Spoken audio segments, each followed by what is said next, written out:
Eh, Ouais. tu savais que le Minitel était breton? Oh là, alors là, non, pas du tout. Eh, Non. alors Enfin, je- à la limite, le Minitech, je dis pas. Mais... Non, le Minitel, mon gars. Ouais.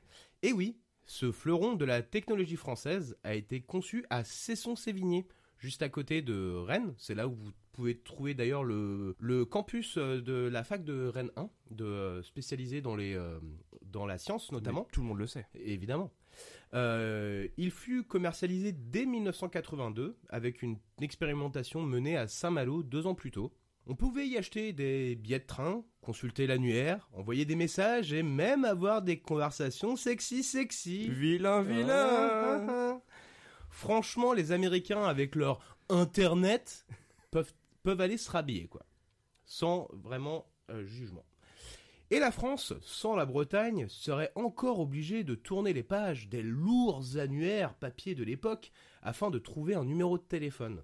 Et si on doutait toujours de la pertinence de l'utilité du Minitel, sachez que cet appareil tout droit venu du futur sera utilisé jusqu'en 2012 avant de finalement être mis hors service, mais jusqu'à 10 millions de connexions avaient lieu chaque mois, pas plus tard qu'en 2009.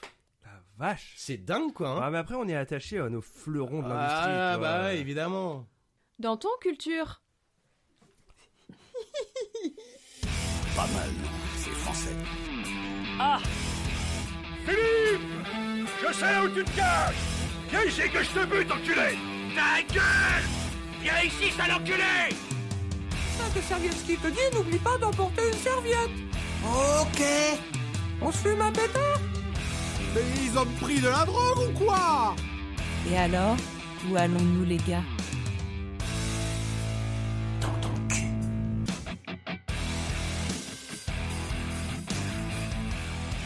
Bonjour, bonsoir et bienvenue dans Ton Culture, le podcast qui va au fond des choses. Nous sommes de retour pour un nouvel épisode qui, nous l'espérons, vous trouverez très intéressant.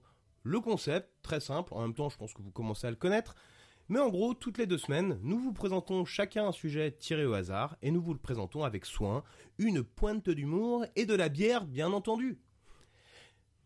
N'hésitez pas à nous écouter à tout moment, pendant que vous faites votre vaisselle, rangez vos slips, êtes en réunion avec un conseiller Pôle emploi, ou que sais-je encore pendant que vous faites l'amour. Bah mais ouais, oui, quoi. mais ça- Bah et carrément quoi, Goth et moi on adore ça l'amour, vous le savez hein.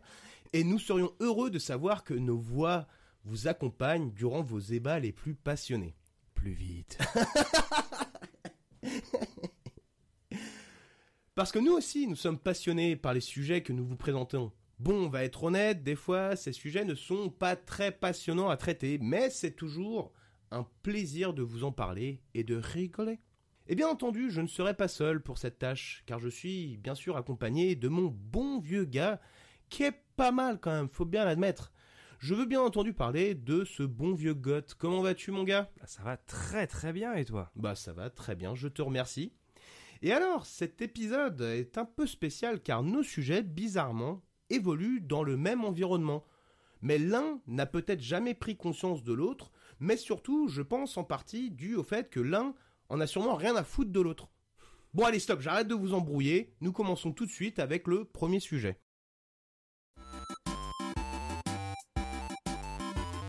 Nous les pirates, on est vraiment pas très très méchants. Oh! Nous les pirates, finalement en fait on est très gentils. Yo ho! Le regard à la fois vitreux et menaçant, une jambe de bois, un crochet en place d'une main, un perroquet hissé sur l'épaule peut-être. Alors j'imagine qu'avec cette description, vous vous dites « Bah ouais, ça c'est Michel du Central à aider en fin de soirée, normal quoi !»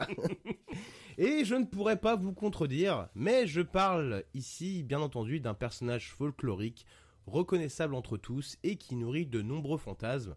Je parle bien entendu ici du pirate. À la fois personnage de légende mais ancré dans la réalité historique, les pirates sont associés avec la recherche de liberté, un certain esprit anti-système et bien entendu un attrait pour la violence et le rhum. Et Tipiak. Eh, pirate! Je pensais pas que t'allais le faire ça. Ouais, tu vois, ça s'est vu d'un coup là, je pense Ouais. pas. D'ailleurs, moi j'ai habité longtemps à côté de l'usine Tipiac. Ah ouais? Ah, elle était à Fouesnant. Et c'était vraiment des bigoudens du coup Bah, j'ai pas pu rentrer dans l'usine, Non. mais moi je pense que c'était que des bigoudens dedans. Ouais, évidemment. C'est évident. Évidemment. Donc, que ce soit au travers de romans, de dessins animés, de mangas, de films ou encore de musique, l'imaginaire autour de la piraterie continue d'inspirer et faire rêver petits et grands. Vous remarquez mon enthousiasme? C'est normal, j'aime tout particulièrement l'univers associé autour du monde de la piraterie. Probablement dû à mes années passées à Saint-Malo, surnommée la cité corsaire. Et alors, pour dissiper le doute, je vais tout d'abord expliquer la différence entre un corsaire et un pirate. Ah, mais j'attendais que tu le fasses. Évidemment. Les corsaires, au même titre que les pirates, sont des civils, souvent armateurs, mais qui bénéficient, eux, d'une lettre de marque qui leur donne alors l'autorisation d'attaquer les bateaux marchands d'autres nations. Pas touche aux bateaux de la couronne de France, attention. Donc en gros, les corsaires peuvent dire « je suis perché » et ne pas souffrir les conséquences de leurs actes. On peut se dire du coup que corsaires et pirates, même combat, oui mais non, parce que les corsaires donc bénéficient d'un genre d'amnistie dans le cadre des lois de la guerre, alors que si un pirate se faisait attraper, c'était le plus souvent une pendaison et on n'en parle plus. Et rapidement, donc pour en revenir sur Saint-Malo, la ville compte d'illustres marins, le plus célèbre d'entre eux étant bien entendu Jacques Cartier, qui explorera et donnera son nom à ce pays loin là-bas, mais si proche dans nos cœurs qu'est le Canada. Enfin, surtout le Québec, n'est-ce Mais pas? oui, le Québec. Le bon vieux Québec, Et mon on gars. aime tellement qu'il soit libre. Bisous les gars. Et les femmes. Les blondes, tu veux dire. Hein? Les blondes. Ah, les blondes, bah oui, mais les blondes, évidemment. Et vos gosses. Enfin, non. Non, pas vos Ah, gosses. non, enfin, vos enfants. Toi-même, voilà. tu sais. Toi-même, tu sais. Les plus célèbres des corsaires malouins sont bien entendu René du Guet-Trouin et évidemment Robert Surcouf, qui prenait un malin plaisir à casser les couilles aux Anglais à bord de son fameux vaisseau, le Renard, dont vous pouvez d'ailleurs aller voir une réplique à Saint-Malo, qu'il a été reconstruit. c'est vrai, ça Et il mouille en baie de Saint-Malo, ouais, tu peux le voir, tu peux même passer des après-midi dessus. C'est Oh. fou, ouais, c'est pas mal. Hein. Donc effectivement, par contre, faut s'y prendre à l'avance parce que y a beaucoup de succès.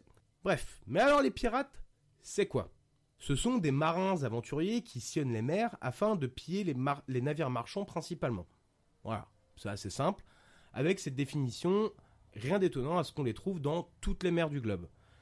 Même si l'imaginaire populaire représente souvent un pirate sous les traits d'un occidental sévissant dans les mers des Caraïbes, et plus précisément dans les Antilles, on en retrouve dans l'Antiquité, aussi bien en Méditerranée, en Chine et également dans l'océan Indien. Ah, donc il n'y a pas que les pirates des Caraïbes. Il n'y a pas que les pirates des Caraïbes, effectivement. Ce que l'on appelle l'âge d'or de la piraterie, c'est une période assez courte, finalement, moins d'un siècle, entre le XVIIe et le XVIIIe siècle. Elle trouve son origine dans la colonisation du continent américain par les Européens, le trafic maritime qui s'était alors grandement développé à cette époque, et les navires marchands qui devaient parcourir de grandes étendues non sécurisés.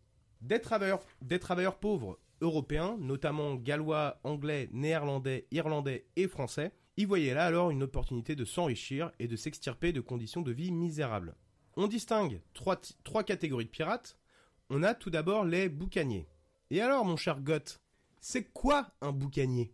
C'est un gars qui adore foutre le bordel? C'est un gars qui fume sa viande sur un boucan? C'est un gars qui a des problèmes d'érection, ce qui donnera la contraction de l'expression « avoir le bout qui fout le camp », abrégé en boucan. Ou alors est-ce que c'est un gars qui porte un bouc, contrairement aux marins qui devaient être rasés de près? Oh la vache, c'est dur. Ouais, je t'ai inspiré là. Tu sais quoi, parce que je trouve que pour moi, évidemment, toutes les réponses sont valides. Évidemment. Moi, je dirais que c'est un mec qui fume sa viande. Et c'est une très bonne réponse, effectivement. Allez. Évidemment, boucan n'est pas l'abréviation de avoir le bout qui fout le camp. Hein. On est d'accord. Mais je trouve que ça a été très créatif là-dessus. J'admire, vraiment j'admire. Et effectivement, donc il s'agit bien de la deuxième réponse. Les boucaniers, avant de se mettre sur la mer, étaient en fait plutôt des chasseurs qui fumaient la viande sur des boucans et les revendaient à des marins qui passaient le long des côtes. Ils se trouvaient principalement sur l'île d'Hispaniola, l'actuelle Haïti et République dominicaine, et s'associaient avec les flibustiers, dont le fonds de commerce était, eux, déjà de piller les navires. La plupart d'entre eux étaient installés sur la fameuse île de la Tortue, au large d'Hispaniola. Tortuga. Exactement. Qui deviendra une véritable enclave pour les flibustiers, même si elle restait administrée par la couronne française qui l'avait alors colonisée. Les flibustiers bien que se livrant à des pillages étaient malgré tout tolérés par les autorités, à condition que ceux-ci ne s'en prennent pas aux bateaux français. Et c'est un peu flou par rapport aux flibustiers, parce que selon les sources, t'en avais qui avaient des lettres de marque, du coup, comme les corsaires, mais d'autres non. Mais qui avaient plus ou moins des accords tacites avec le gouverneur local français. Ouais, c'était open, quoi. Ouais, voilà. Quand même. Hein. C'était, quoi qu'il en soit, c'était open. C'était assez open, ouais. Absolument. Tout ceci changera bien évidemment quand cet accord tacite cessera d'être respecté et l'on commencera à qualifier ces activités de piraterie. De là, on peut s'imaginer, en partie grâce à la représentation populaire qu'on se fait des pirates, qu'il ne s'agissait que d'une bande de bandits des mers sans foi ni loi. Eh bien, c'est faux. Car déjà, pour être marin, faut être déjà sacrément bien organisé. Et en plus, une organisation sociale relativement démocratique régissait la vie des pirates. Déjà, le capitaine était élu selon des qualités qui lui étaient reconnues, comme la bravoure au combat, son savoir-faire et son autorité plus généralement. En même temps, vu les mecs qu'il avait sous ses ordres, il avait intérêt à avoir une grosse voix. Hein. Ouais, c'est clair. S'il vous plaît, les gars, la parole. Non, voilà, lâchez-le, vraiment. On est d'accord. Des assemblées se tenaient également régulièrement, et tout le monde dans l'équipage y avait la parole. Bon, c'était quand même hiérarchisé, hein, parce que le petit jeune qui était fraîchement arrivé n'avait clairement pas la même voix ou la même pertinence à parler, ou la même reconnaissance qu'un pirate aguerri qui était déjà de là depuis longtemps, quoi. C'était un petit mousse. Voilà, exactement. Voilà. À pas confondre avec la petite mousse. On l'apprécie énormément en On terrasse, adore ça, surtout la quand le soleil petite mousse. commence à pointer le bout de son nez. Ouais, comme quand on aura fini d'enregistrer ce podcast, d'ailleurs, je pense qu'on ira s'en faire une petite. Complètement. Voilà, on est d'accord. Pour en revenir au vote que les pirates organisaient, tout le monde, ceci dit, disposait d'une voix à égal avec les autres, même le capitaine. Donc, tout le monde était... ouais. Ok. Ouais, absolument. Ah, c'est pas genre, moi je suis capitaine, ça compte pour 3, non. Ouais, non, mais c'était par exemple, tu vois, des votes qui avaient lieu notamment pour organiser la vie à bord du navire, quoi. Donc, par exemple, la répartition des tâches, ou alors les butins. D'ailleurs, concernant les prises et les butins, ceux-ci étaient distribués selon le rang des marins, généralement, hein, et certains navires prévoyaient même une prime supplémentaire pour ceux qui étaient blessés au combat, ou pour la veuve d'un pirate décédé. Ah oui. Parce que du coup les pirates avaient des familles. Souvent t'imagines un petit peu, tu sais, les pirates comme des mecs un peu bohèmes, tu vois, qui... non, mais t'en avais, c'était des pères de famille et tout. Oui, c'est ça, c'est juste qu'ils s'engageaient, on va dire, dans ces trucs-là parce qu'ils avaient pas le choix. Ils passaient pas toute leur vie en mer. Hein. Non, mais on est d'accord. Mais mon gars, moi je pensais qu'ils passaient tout leur temps sur la mer à chercher le One Piece. Et à boire de l'eau salée. Mais exactement. Et à éviter le Kraken. Surtout évidemment, ouais. évidemment. Malgré tout ça, les conditions à bord demeurent très dures. On y mangeait quand même rarement à sa faim et on ne vivait généralement pas longtemps. Soit parce que tombé au combat, évidemment, mort de maladie ou alors pendu. Voilà. Ou ton bateau peut couler aussi. Ouais. On a tendance à oublier que ça peut arriver. Ça pouvait arriver, effectivement. Et alors, avant de terminer ce petit sujet, je voudrais quand même m'attarder un petit peu sur quelques grands noms de la piraterie. Alors peut-être le plus fameux d'entre tous, excuse-moi, je t'ai postillonné dessus, ça va? Tu n'es pas trop mouillé? J'ai esquivé. J'ai fait bon. C'est bon, c'est passé. Ouais, pas de problème. Donc ce fameux pirate, c'est Edward Teach, alias Barbe Noire. Peut-être le plus célèbre des pirates, effectivement, en raison de ses nombreuses captures de navires et de son apparence impressionnante. Comme son nom l'indique, il avait une énorme barbe noire. Oh, j'ai eu peur. J'ai eu peur. Mais je parlais de sa barbe noire. Bien sûr que tu parlais de sa barbe, ça évidemment, paraît évident. De son énorme barbe. Ouais. Turgescente. Et il avait, pour le moins, un certain sens de la mise en scène. En effet, on dit qu'il ornait son chapeau avec des bougies qui produisaient beaucoup de fumée, le but étant de se donner une apparence démoniaque et ainsi effrayer ses adversaires. Sauf quand il y a du vent. Là c'est ouais. Là ça tombait à l'eau. Je sais qu'en mer, ça faisait pchit, quoi. Ça faisait... Sa légende est en partie due à sa mort en 1718, car alors qu'il se livrait à un combat acharné face à des marins de la couronne anglaise, il se serait fait tirer dessus 5 fois et poignarder plus de 20 fois avant de rendre l'âme et de se faire décapiter. Ah ouais, ils ont quand même dû aller jusque-là pour qu'enfin... d'accord, ok. Ouais. La rumeur dit d'ailleurs que son crâne aurait été converti en tasse et qu'elle se trouverait à l'heure actuelle au musée de Salem dans le Massachusetts. Ah ouais. Ouais. Ah là, il y a les sorcières là. Mais d'après ce que j'ai lu, elle se serait pas exposée. Donc ça se trouve, c'est une grosse connerie. Ouais, voilà. On va dire que c'est pour ça que ça a je dis l'air que c'est cool, une rumeur. ça a l'air cool, Ouais. mais on va pas, ouais, bien sûr. À vous, quand même, boire une bonne bière dans le crâne d'Edward Teach. C'est métal. Ouais, c'est clair. On a ensuite Bartholomew Roberts, alias Black Bart, qui fut sans aucun doute le pirate le plus prolifique. Il aurait capturé plus de 400 navires durant sa carrière, ce qui est quand même énorme. Mais d'après certains rapports, ce serait un peu quand même usurpé ou un peu quand même galvaudé parce qu'en fait, plus de la moitié de ces navires auraient en fait été des navires de pêche de pauvres pêcheurs qui allaient pêcher le hareng, quoi. Des barques. Ouais, des barques, ouais. T'es des comme à Douarnenez, t'es des pennes Ouais, sardines. c'est ça. Des tout petits bateaux. Non mais voilà. Ouais. Et lui, il arrive avec son gros truc. Ouais, mais c'est ça. Ouais. Ou vous savez comme le bateau de Jack Sparrow au début du tout Oui, premier voilà. Gars de Caraïbes. Qui quoi, finit genre. par couler avant qu'il Ouais, arrive à c'est quai, ça, là. voilà, Ouais, un truc carrément. microscopique. Un optimiste, voilà. En fait, le mec, il attaquait les optimistes. C'est ça. Ouais, oh la vache, trop badass, le mec. 400 navires, ceci dit. Ok. Il fut à l'origine du Code des pirates, donc quand même la classe, donc le code d'honneur des pirates, et fut l'un des premiers à adopter le fameux drapeau pour moi. Hein. le fameux drapeau pirate, une tête de mort avec 2 fémurs croisés sur fond noir, le fameux Jolly Roger. Ah, dont on a parlé dans notre épisode sur la couleur des drapeaux. Exactement. C'était très intéressant d'ailleurs. N'hésitez pas à l'écouter parce que. Absolument. Et donc, si tu te souviens de cet épisode-là, le nom Jolly Roger, l'une des hypothèses qui a été avancée par rapport à ce nom, est-ce que tu t'en rappelles ou quoi? C'est pas par rapport à un mec qui s'appelait le Joli Roger.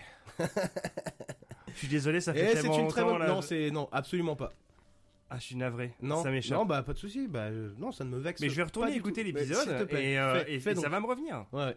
Non, mais c'est qu'une théorie, hein. Parce que en soi, il y a plein d'autres théories qui sont avancées. Mais le fameux, donc le nom Jolly Roger ferait référence au Joli Rouge, qui était en fait le drapeau rouge des marins français, quand notamment ils signifiaient à leur adversaire qu'il n'y aurait aucun quartier. Ah oui, Voilà. c'est ça. Ouais. En fait, au final, quand tu voyais le drapeau noir, c'était pas si grave que ça. Bah, c'était que il y aura des otages. On va vous piller, On va il y aura des pas otages. forcément vous tuer. Par quoi. contre, le rouge, c'est vous allez mort. tous crever. Ouais, c'est Ouais, ça, ouais, c'est exactement. Ça, je m'en souvenais par contre. Merci d'occuper le temps d'enregistrement pendant que je bois une gorgée de bière. Ensuite, nous avons John Rackham, alias Calico Jack. Quant à lui, bah, en fait, il y a rien de notable à dire sur lui, c'est un peu con. Sauf que apparemment, il aimait les habits colorés. Bah, Rackham le rouge. Ouais, exactement. Et si, il y a quand même un truc, c'est qu'après avoir obtenu un pardon royal pour ses activités de piraterie, il le reprendra finalement pour se faire pendre en 1720. Voilà. Donc, mec, il est pas réglo, quoi. Pas réglo. Vraiment, un pirate pas réglo. Ouais, Franchement, bizarre. putain, c'est un avion, ouais. Bizarre. Par contre, ce sont plutôt 2 de ses membres d'équipage qui vont nous intéresser, car ce sont des femmes.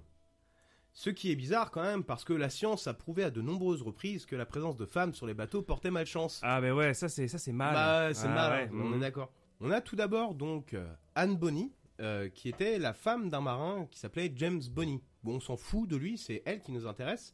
Anne Bonny, alors mariée à Monsieur Bonny, eut une liaison avec Rackham. Encore lui. Ouais, et bah oui, parce que je parle des 2 femmes de son équipage. Bien sûr. Avec qui elle prit la fuite. Très peu de choses sont malheureusement connues d'elle. On ne sait pas par exemple quand elle est née ou même la date de sa mort. Ce que l'on sait par contre, c'est sa liaison avec Rackham, de qui elle tombera enceinte, mais ce qui ne l'empêchera pas d'accomplir plusieurs faits d'armes. On a ensuite Mary Read, et de la même façon qu'Anne, on a assez peu d'informations sur elle. Je suis désolé, c'est décevant, hein. Mais de ce que l'on sait, sa mère lui donna l'habitude de s'habiller dès son plus jeune âge en garçon, afin de s'assurer de l'héritage familial, et plus tard, elle aurait utilisé du même stratagème pour s'enrôler dans l'armée. Dès ses 13 ans, apparemment. Le trio infernal fit les 400 coups ensemble, mais ils seront finalement arrêtés. Alors que Rackham fut exécuté, Marie et Anne furent graciées du fait qu'elles étaient toutes 2 enceintes. Anne mourut en prison, mais par contre Marie, on sait pas ce qu'il est advenu d'elle, quoi. On n'a aucune info, quoi. Ça reste quand même très très vague. Ça reste très très vague. Ça reste très très vague. Ouais, Après les vagues, l'océan. C'est raccord. C'est raccord le rouge. C'est nul. Ah, j'avoue, celui-là était dur. Ah, c'était bien tenté. Ouais, j'ai essayé. Est-ce le retour des jeux de mots de Goth? J'espère. Ouais, putain, j'espère. Je me chauffe là, c'est le début de la saison. Ouais, mon gars. Voilà. C'est tout pour moi. J'espère que ce petit sujet vous aura intéressé. Et je laisse maintenant la parole à ce cher Goth. Et si je ne me trompe pas, il va lui-même également traiter d'un sujet qui sent bon les embruns. Allez. Ah, quelle belle journée. Moi, un parasol, des bigorneaux. T'as pas une clope? J'ai envie de dire yo-ho. C'est un fameux 3 mâts fin comme un oiseau, ICO, Santillano, et bon Dieu, j'ai tiré le sujet, des bigorneaux. Alors bon, c'est pas la première fois qu'on tombe sur un sujet où le premier réflexe est de se dire « Nom de Zeus, mais qu'est-ce qu'on va bien pouvoir dire là-dessus ?» Petite référence à Indiana Jones, comme ça fait toujours plaisir. Évidemment. Mais on aime bien les challenges à DTC, et on l'a bien prouvé avec nos épisodes sur les Kleenex, le lichen ou encore Sylvain Durif. Mais assez de narcissisme crasseux, nous ne sommes pas sur Instagram à vainement tenter de capter votre attention par le biais de choses qui clignotent et vont très vite. Non, nous sommes directement dans votre conduit auditif et il est temps de vous caresser le tympan avec de la bonne culture. Et voilà, grâce à cette courte diatribe, je viens déjà de m'épargner un paragraphe sur ces mollusques qui ressemblent à des crottes de nez dans des coquilles en forme de cône. Et j'en profite également pour nous excuser parce qu'il se trouve que de l'autre côté de la rue, en face de chez moi, il y a actuellement une kermesse dans le quartier d'en face où ils jouent de la musique traditionnelle irlandaise. Voilà, donc on a essayé de gueuler par la fenêtre pour leur dire arrêtez vos conneries, on enregistre. Bordel! Mais bon, on va pas les empêcher de s'amuser, donc évidemment. Excusez-nous pour ce léger fond musical. Alors, est-ce que toi t'aimes les bigorneaux?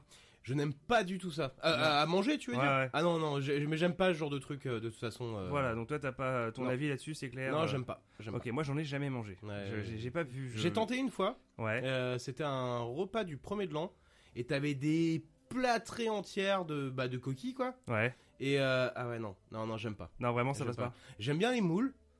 J'aime pas les huîtres. J'aime bien les moules. Voilà. Ok. Voilà. Comme à tout un chacun. Voilà. Le bigorneau, aussi appelé littorine, est un escargot comestible de la zone intertidale. Donc en fait, c'est la zone qui désigne ce qui est situé entre la marée basse et la marée haute, là où la mer se déplace, et qui appartiennent au genre Littorina. Les littorines forment un groupe assez évolué de mollusques de la classe des gastéropodes. Alors, le mot grec gaster signifie estomac et pod signifie pied. Le plus fameux des gastéropodes étant l'escargot, les limaces, les patelles, les cônes.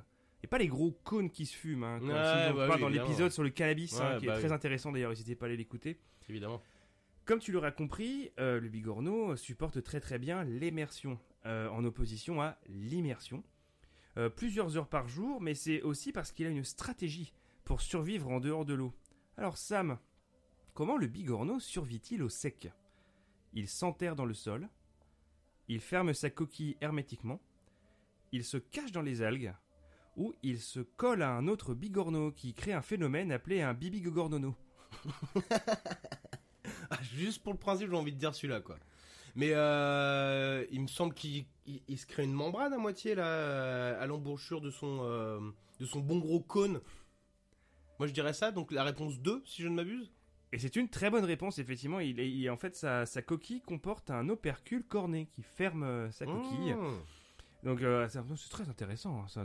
Évidemment. Alors il est convoité par de nombreux prédateurs. Difficile pour le bigorneau de vivre paisiblement. Son espérance de vie est pourtant de 5 à 10 ans. Ah ouais? Dis donc, pour un petit machin. En captivité, un bigorneau aurait même vécu plus de 20 ans. Dingue. C'est très intéressant. C'est un brouteur herbivore. Il se nourrit d'algues vertes, des ulves et des enteromorphes. En gros, des... Oh là. Non mais beaucoup trop d'informations qui m'ont donné envie de dire des conneries. Non mais c'est des algues vertes en fait. Mais pas les algues vertes de la pollution, vraiment. Et il se nourrit également de diatomées qui sont des formes de plancton. D'accord. Alors on les retrouve... C'est très intéressant. On les trouve dans la mer Baltique, la mer du Nord, la Manche, l'Atlantique Nord-Ouest, ainsi que le nord de l'Espagne et en général tout l'ouest de la France. Le bigorneau a également été introduit sur la côte est des États-Unis.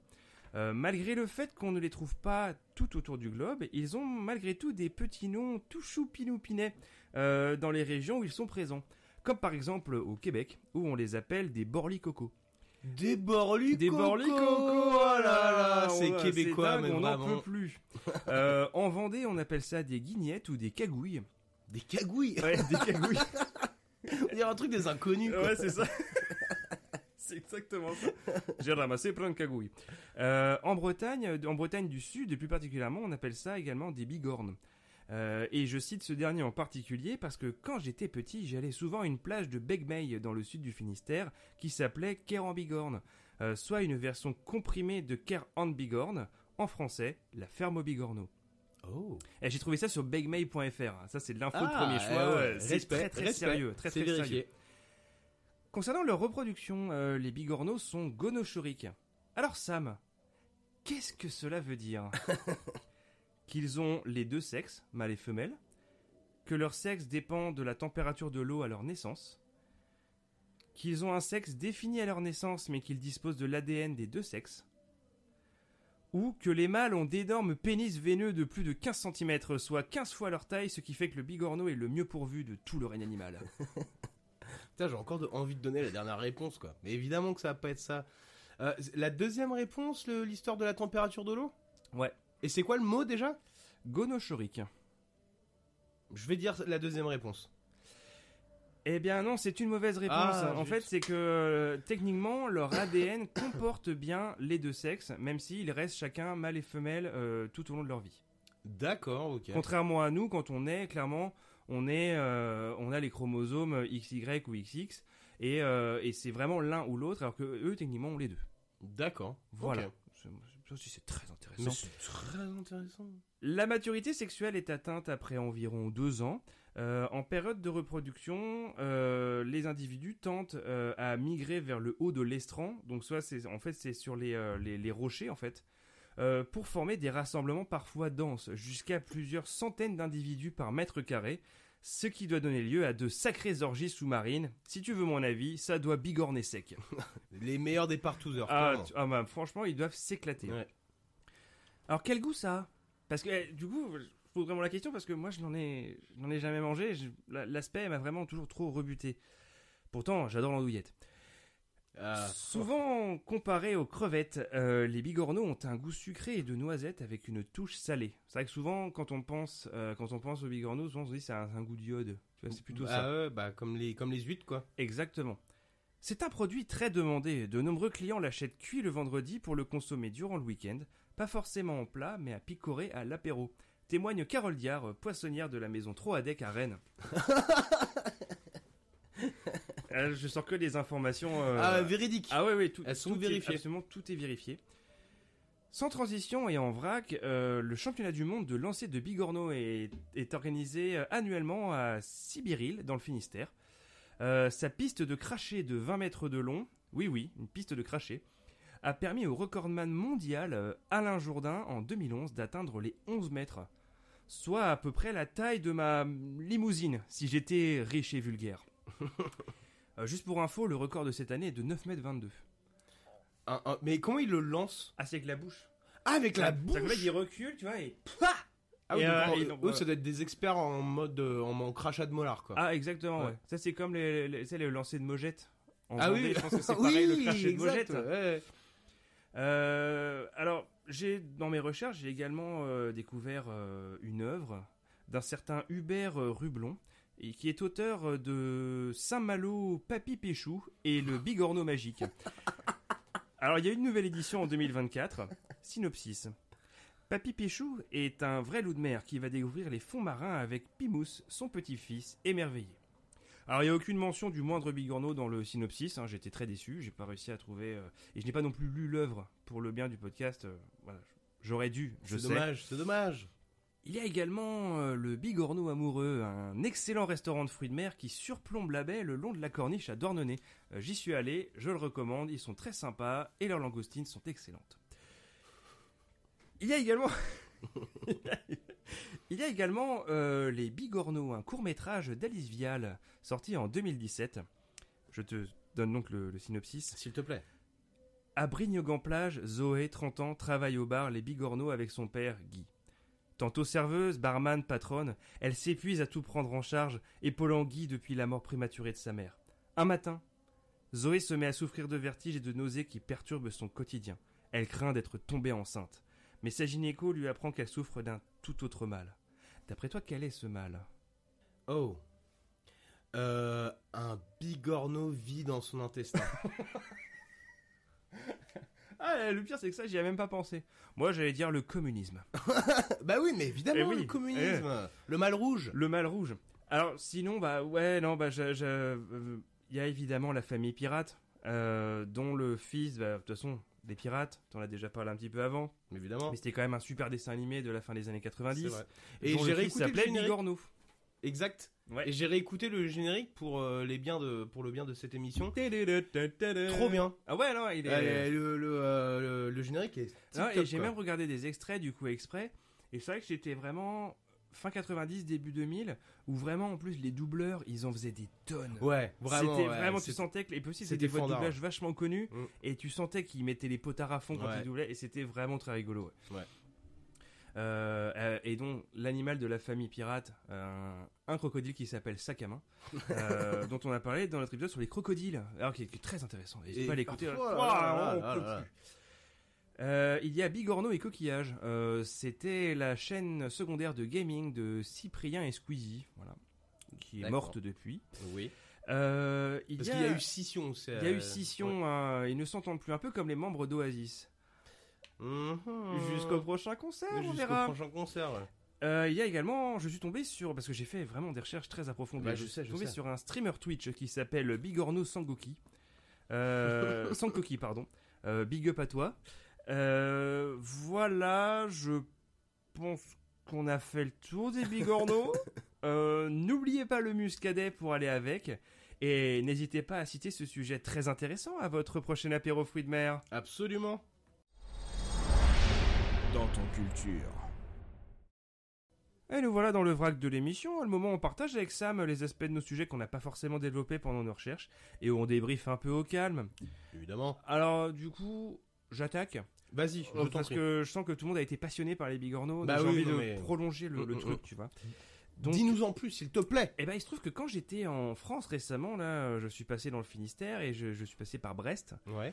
et il y a un pub sur la rue Thiam qui s'appelle le Blind Piper, et qui a un shot au Bigorneau. Oh. C'est littéralement un shot de vodka avec un Bigorneau dedans. D'accord, mais entier le bigorneau ou mixé? Non, non, entier.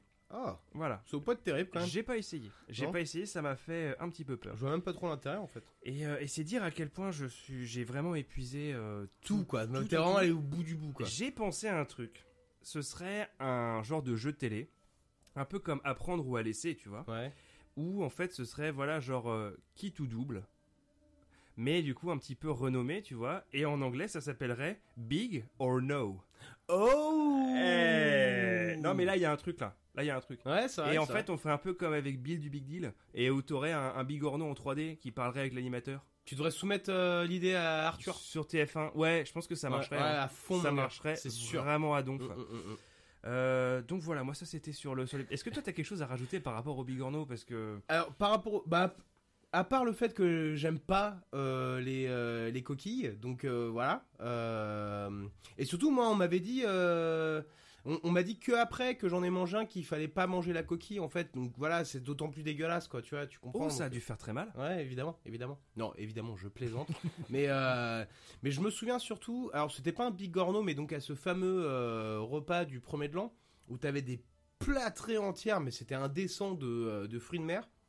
Et je me suis dit, bah tiens, je vais essayer les différents trucs en coque, quoi.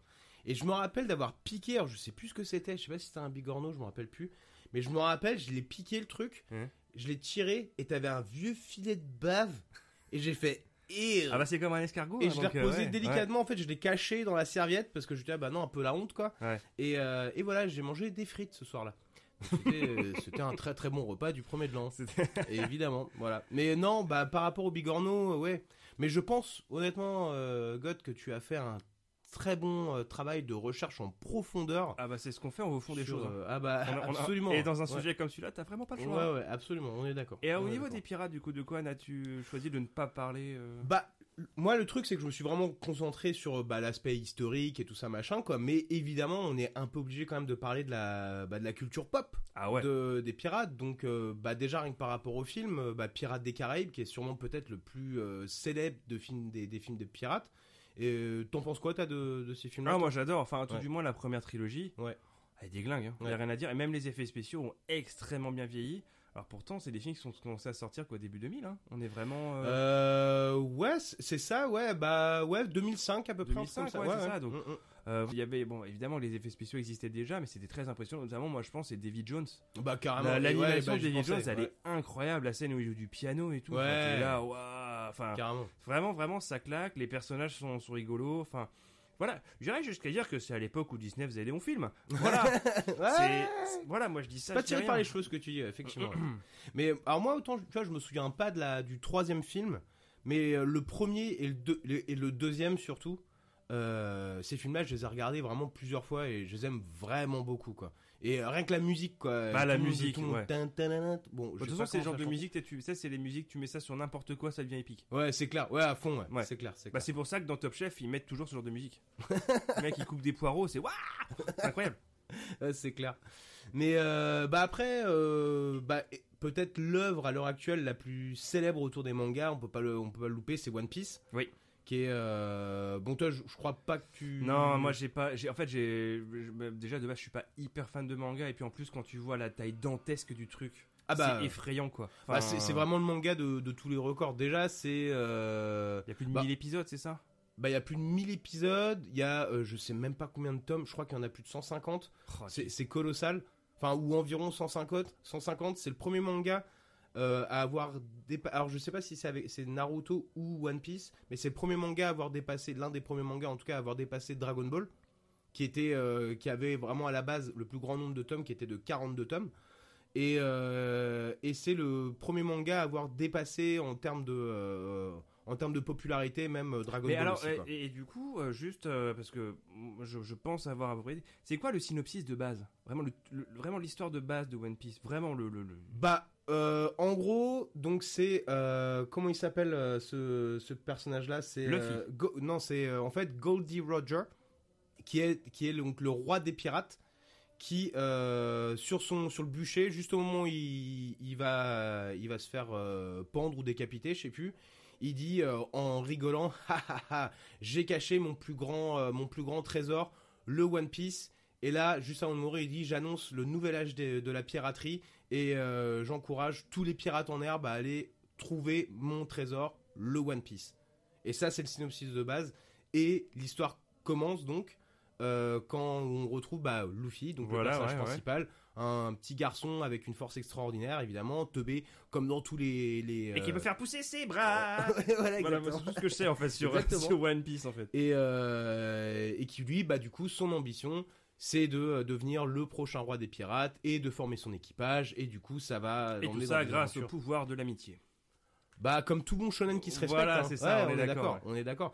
Mais non, franchement, One Piece, honnêtement, moi, j'ai lâché l'affaire parce que c'est vraiment trop long, trop long, quoi. C'est insupportablement long. Avec ma compagne, on a essayé de se mater l'animé il y a quelques temps. On a réussi à arriver, je crois, jusqu'à l'épisode 150. Ce qui déjà paraît beaucoup. C'est beaucoup, en sachant que les animés japonais, c'est vraiment de l'arnaque suprême. Je suis désolé pour les animateurs japonais, mais c'est vrai. C'est donc sur un épisode de 22 minutes, t'as 3 minutes des résumés de l'épisode précédent. T'as un générique, parce que par contre les génériques, ils savent faire ça. Mais un générique qui fait quand même 2 minutes, avec une chanson, tu sais, tu peux même la chanter en karaoké, parce que tu sais, t'as des sous-titres et tout le bordel. Et après... c'est de la mauvaise animation, malheureusement, généralement, il faut quand même bien le dire, hein, où ils utilisent tout le temps les mêmes frames et tout le bazar, et ils font traîner les choses, quoi. C'est scandaleux, quoi. C'est filler sur filler sur filler, en fait. Mais par contre, il y a la série live action Netflix One Piece. J'avais vraiment peur quand elle est sortie, et honnêtement, très bonne surprise, et ils n'ont pas hésité à prendre vraiment le parti pris esthétique du manga, donc côté un peu absurde. En parlant des bigorneaux, leur téléphone dans ce monde-là, c'est des escargophones. Ouais, c'est des gros bigorneaux en fait. Ouais, c'est des gros bigorneaux Ouais. qui servent de téléphone. Et c'est Pourquoi assez pas. génial. Ouais. Ah non, mais Et, là, pourquoi pas. Mais voilà, mais bon, bah évidemment, donc One Piece. Moi, je pense que la première, on va dire, familiarisation avec l'univers de la piraterie que j'ai eu, c'était avec un film Disney de l'époque. C'était Le Fantôme de Barbe Noire. Est-ce que tu te rappelles de ça? Oh là là, alors pas du tout. C'était, je crois, avec l'acteur. Tu sais, c'était un peu l'acteur phare des vieux films Disney. Tu sais, il jouait dans La Coccinelle et tout ça là. Et ce film-là, quand j'étais gamin, alors je m'en souviens pas trop, mais qu'est-ce que je l'ai regardé ce film-là quoi? Ah bah, si vous savez comment s'appelle l'acteur, dites-le nous. Bah oui, non mais il est hyper connu, mais Ouais. honnêtement, je me souviens plus de son nom. Mais j'avais adoré ce film-là, avec l'histoire de le fantôme de Barbe Noire qui sortait de son, si je me souviens bien, de son tableau ou un truc comme ça. Et le mec, c'était un gros branleur quoi. Il faisait que de faire tourner en bourrique le personnage. Et puis au final, il se lie d'amitié. Tu vois, le Power Disney. of Love, tout ça, quoi. Toi-même, tu Mais en sais. plus, il n'y avait pas que les pirates sur l'eau, parce qu'il y avait Albator, le pirate de l'espace. Et mais putain, on en a pas parlé. Héros évidemment. de l'univers, Albator. Ouais. Il y avait dans le manga Cobra, les méchants, c'était des pirates de l'espace. Ouais, Et évidemment. ouais, il Ouais, c'est vrai. y avait ça aussi. Non, mais il y en avait absolument partout. Et il y a également des pirates dans la musique. Parce que on a quand même. Ah oui. Il y a évidemment le groupe écossais Hellstorm, qui eux, leur thème, c'est les pirates. C'est les pirates. Ils parlent que des pirates tout le temps. C'est yo ho ho, on boit du rhum, gna gna gna, et sur fond de métal quand même bien lourd, mais très très festif. Moi, c'est un groupe que je recommande d'aller voir en concert parce que tu te marres quoi. Ah, j'ai pas eu la chance de. Ah, il passe souvent de à Dublin, voir, t'inquiète ouais. pas, on Ouais, va voir on le gardera un œil t'en dessus, fais ouais. pas. Carrément. Et là, franchement, là, tu passes toujours une très très bonne soirée. Mais il n'y a pas que. Il y a également le groupe Running Wild. Running Wild, c'est un groupe allemand et qui ont commencé dans les années 80. Et eux, pareil, c'est des pirates. Ils ne parlent que de pirates. C'est que ça, que ça. Et donc, ils ont des chansons qui parlent de Black Bart, de Rackham le Rouge, de William Yes. Kidd, de tous ces gars-là. Et leur chanson la plus connue s'appelle Under Jolly Roger. Donc, c'est. Voilà. D'accord. Ouais, et donc, eux, vraiment, c'est les pirates. Et ils tournent très très peu, c'est terrible. Ils tournent toujours, mais jamais ici. D'accord. Voilà, c'est tellement dommage. Ouais. Et puis bon, évidemment, donc moi je me suis concentré sur la piraterie, on va dire folklorique. Mais bon, il y a la piraterie moderne, donc la piraterie. Notamment en Somalie, ouais. Bah voilà, déjà eux avec le. Il y avait un film avec Tom Hanks là. Forrest Gump. Mais non. Ah ouais, tu me dis Forrest Gump, moi je pense. Est-ce que il y a des pirates somaliens dans Forrest Gump? Il faut sauver Soldat Ryan. Mais ah là là là là là là là là. Non mais c'est Captain. America. Oui, mais Oui, voilà, mais mais oui. voilà. Non, mais plus sérieusement, non, je suis désolé, je sais plus. Non, mais je me rappelle. Mais en gros, c'est le capitaine d'un bateau qui se fait du coup prendre en otage par des Somaliens. C'est un yacht où ils se font prendre Non, en otage. c'est un bateau marchand, je crois. Ah ouais, d'accord. Ouais. Et en fait, ce qui se passe à l'heure actuelle tout le temps là en ce Ouais. moment dans le golfe. À l'est de l'Afrique, ouais. Ouais, voilà, c'est ça. Merci de Je préciser. veux pas m'aventurer à. Ouais. Voilà. Et voilà. Et puis les fameux pirates informatiques. Ah oui, alors Tous ceux qui mettent des cagoules pour Ouais, taper au exactement. clavier sur des écrans où défilent des chiffres en vert. Exactement, ouais, ceux Ouais. qui se rendent coupables de crimes. Ouais. Ouais. Et qui viennent voler tes données si tu n'as pas de VPN. Et qui téléchargent des films Films. illégalement. Oh là là. Oh bah dans ce cas-là, ça veut dire qu'on a tous été un peu des pirates. Quelque part. Ah ouais, Eh, oh eh. bah puis moi de la première heure, en 2005. Oh ouais, oh ouais, dès que c'était possible, ça tu peux y aller. Ça, on se rappelle tous de Émule, hein. Ah, Ouais, petite pensée pour Émule, ouais, où que tu sois, où que tu sois, dans les méandres. dans les méandres d'internet. Ouais, c'est clair, c'est clair. Un petit mot de la fin. Bisous. Tong. Eh bien voilà, merci d'avoir passé cette petite heure avec nous. Nous espérons que vous avez passé un bon moment et appris des tas de petites choses pour vous permettre de briller à la machine à café et vous rendre surtout très intéressant. Et bien sûr, on vous revient avec une nouvelle émission dans 2 semaines. Bon, encore une fois, désolé pour le concert derrière. En tout cas, ça prouve bien qu'on habite à Dublin. Ouais, alors ça c'est sûr. Ça, c'est vraiment le genre de musique que t'as régulièrement dans les bars, des fois même dans la rue. Alors d'ici à notre prochain épisode, abonnez-vous sur la plateforme où vous écoutez vos podcasts, mettez-nous 5 étoiles pour me permettre de filer, telles des étoiles filantes. Waouh.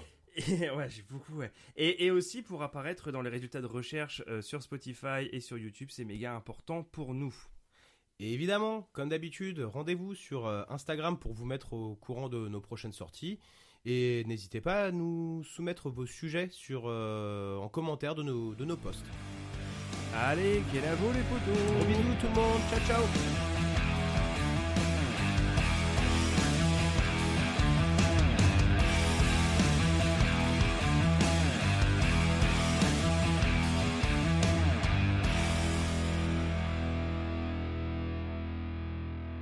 Je suis pas ton pote, mon gars!